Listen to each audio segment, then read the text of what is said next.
পর্ব ৩ লেখাটি সত্যি হয়ে যাচ্ছে। পরের দিন সকালে অরুণ ভাবল, হয়তো রাতে ক্লান্তি থেকে এসব কল্পনা করেছে।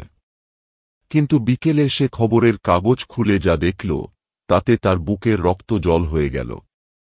একজন ব্যক্তি খুন হয়েছেন, ঠিক সেইভাবে যেমনটা টাইপরাইটারে লেখা হয়েছিল। এটা কিভাবে সম্ভব? সে আবার টাইপরাইটার চালু করল। এবার টাইপরাইটার আবার নিজে নিজেই লিখতে শুরু করল, পরবর্তী মৃত্যু। লেখকের। সে তার টাইপরাইটার বন্ধ করতে চায়, কিন্তু অরুণ আতঙ্কে টাইপরাইটার বন্ধ করার চেষ্টা করল, কিন্তু তার আঙুল অবশ হয়ে গেল।